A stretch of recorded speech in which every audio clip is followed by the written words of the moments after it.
नमस्कार, खबर भारत में आप सभी का स्वागत है। मैं हूं आपके साथ प्रियंका गुप्ता। चलिए रुक कर लेते हैं खबरों की ओर रुक करने से पहले एक नजर डालेंगे हेडलाइंस पर।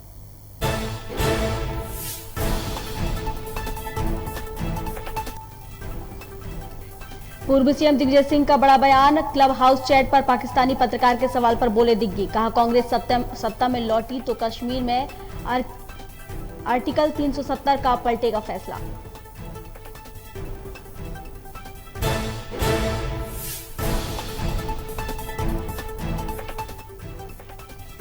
प्रवासी मजदूरों पर सुप्रीम कोर्ट का आदेश। कहा, सभी राज्य one nation one ration card scheme करें लागू ताकि मजदूरों को देश में कहीं भी मिल सके राशन।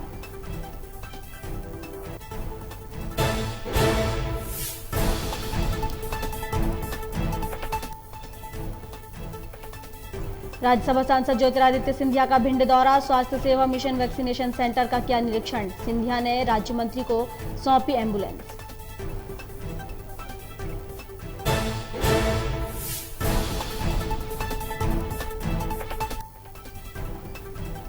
चिकित्सा शिक्षा मंत्री विश्वास सारंग का बयान। दिग्विजय सिंह के बयान पर किया पलटवार। कहा, कश्मीर भारत का था और रहेगा।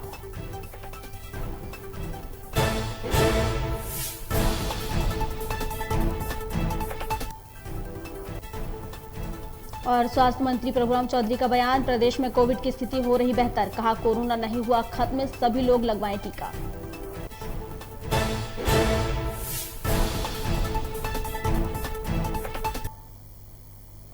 और अब खबर देखते हैं विस्तार से। क्लब हाउस चैट का एक ऑडियो सोशल मीडिया पर वायरल हो रहा है। इस वीडियो में कांग्रेस नेता और राज्यसभा सांसद दिग्विजय सिंह ने जम्मू कश्मीर से आर्टिकल 370 हटाए जाने के फैसले पर बोल रहे थे। कथित ऑडियो में वह बोल रहे हैं कि यहां से जब धारा 370 हटाई गई तब लोकतांत्रिक मूल्यों का पालन नहीं किया गया। इस दौरान ना ही इंसानियत का तकाजा रखा गया और ना ही कश्मीरियत भी नहीं थी और सभी को काल कोठरी में बंद कर दिया गया था। उन्होंने कहा कि अगर कांग्रेस सरकार सत्ता में आई तो हम इस फैसले पर फिर से विचार करेंगे और धारा 370 लागू करेंगे।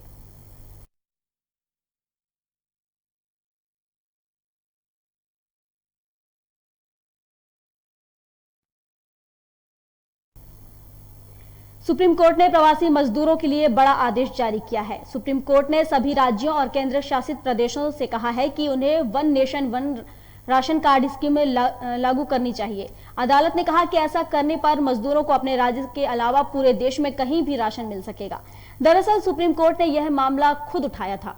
अदालत ने प्रवासी मजदूरों की परेशानियों और गरीबों के संबंध में राज्यों से जवाब भी मांगे थे।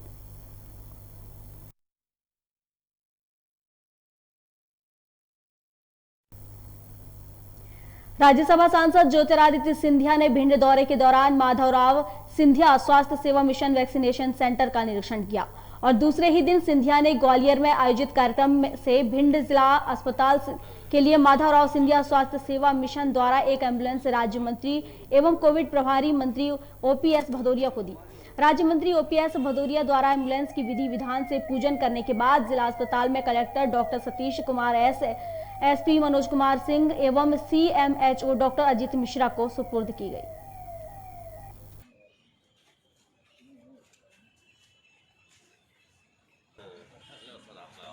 महाराज ने बोला है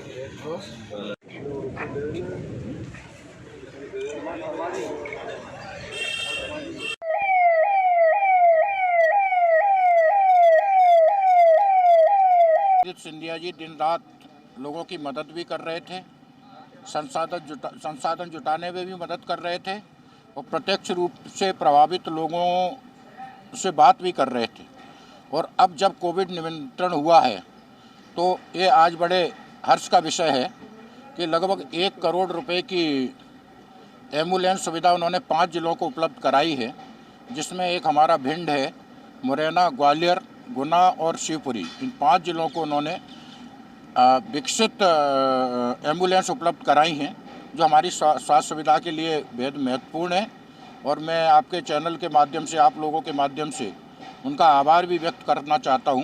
कैलाशवासी महाराज श्रीमंत माधवराव सिंधिया स्वास्थ्य मिशन के माध्यम से श्रीमंत ज्योतिरादित्य सिंधिया ने प्रत्येक जिले को ये स्वास्थ्य सुविधाएं उपलब्ध कराई हैं, जो निश्चित रूप से हमारी स्वास्थ्य सुविधाओं में विकास भी करेंगी और आम जनता के लिए उपयोगी भी साबित होंगी। राजधानी भोपाल में मीडिया से बातचीत के दौरान चिकित्सा शिक्षा मंत्री विश्वास सारंग ने दिग्विजय सिंह के बयान पर पलटवार किया। कहा, दिग्विजय सिंह ने जिस प्रकार पाकिस्तान के पत्रकारों के बीच धारा 370 पर जो टिप्पणी की है वह देशद्रोही की श्रेणी में आता है। आगे कहा कि इस तरह का बयान देकर दिग्विजय सिंह ने देश के साथ गद्दारी की है। साथ ही कांग्रेस के नेता भारत को अंतर्राष्ट्रीय तौर पर बदनाम करने की कोशिश कर रहे हैं। दिग्विजय सिंह को कहना चाहता हूं कि कश्मीर भारत का था और भारत का ही रहेगा।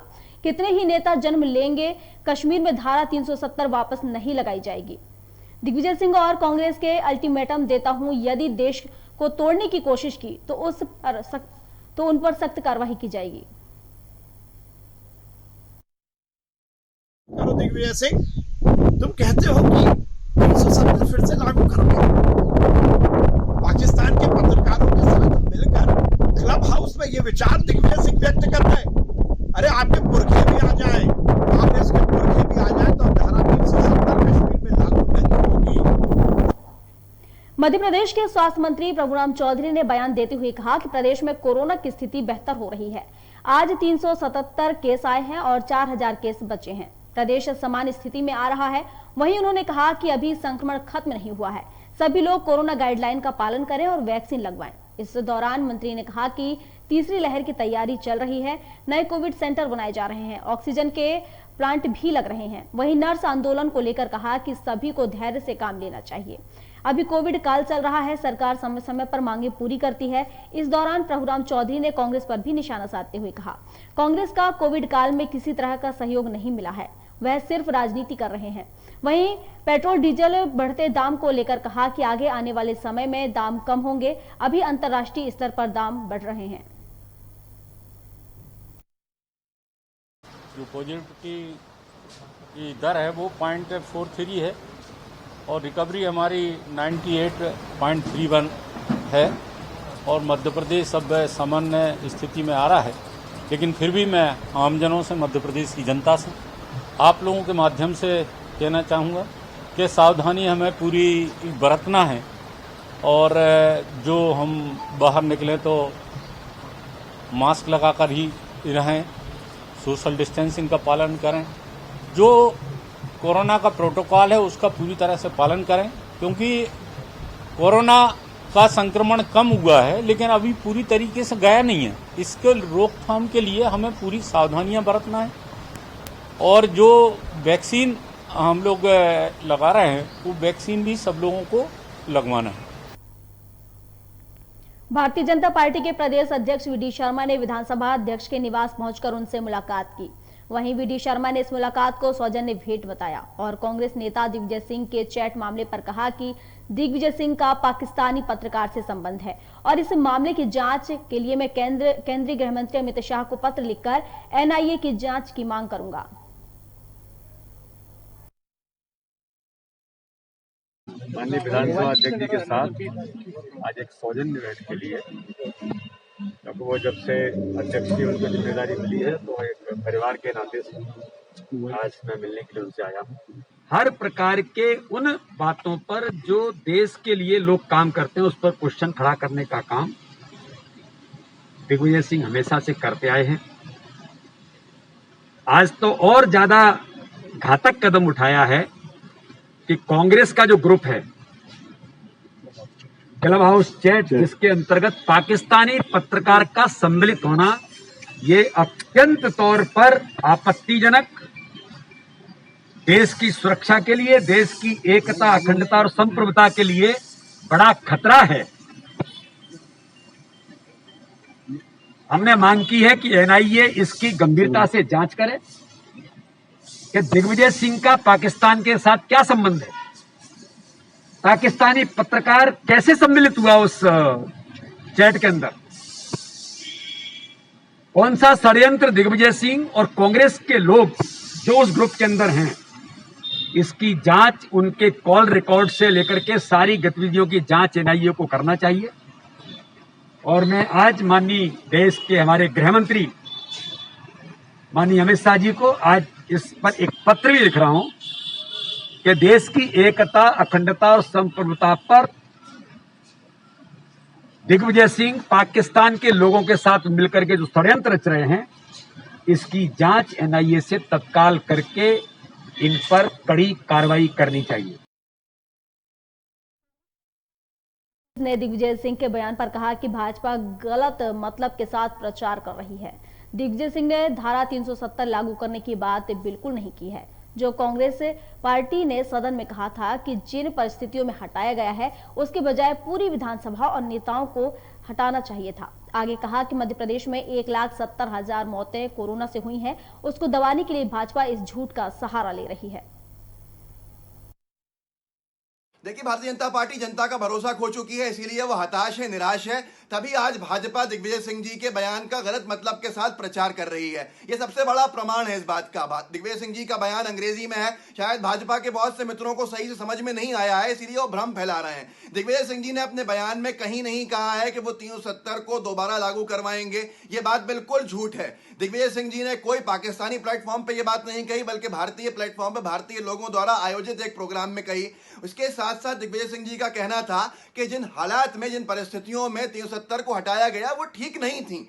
उनको वहां पर विधानसभा होनी चाहिए थी, विधानसभा के साथ मिलकर ये करना चाहिए था। वहां विधानसभा भंग कर दी गई थी, वहां के नेताओं को हाउस अरेस्ट कर दिया गया था या जेल में डाल दिया गया था। ये परिस्थितियां ठीक नहीं थी। और कांग्रेस पार्टी ने इससे पहले भी यही कहा था पार्लियामेंट में भी कि वहां के लोगों को साथ में लेकर ये करना चाहिए। और कांग्रेस पार्टी वो पार्टी है जिसने अभी तक इतने सालों में 370 को कम से कम करके लाके खड़ा किया था। तो ये सारी की सारी चीजें भाजपा भ्रम फैलाने का काम कर रही है और कुछ नहीं है। क्योंकि आज एक खबर छपी है कि मध्य प्रदेश में 1,70,000 मौतें हुई हैं कोरोना की, ये आकलन है लोगों का। तो इसी वजह से आज कोई मुद्दा चाहिए जिससे कि भाजपा की नाकामी से लोगों का ध्यान हट जाए, जिसके लिए वो एक पूरे झूठ का सहारा ले रहे हैं, जो निंदनीय है और घोर बड़ा अपराध है। ये इसलिए जनता से माफी मांगनी चाहिए पूरी भाजपा को।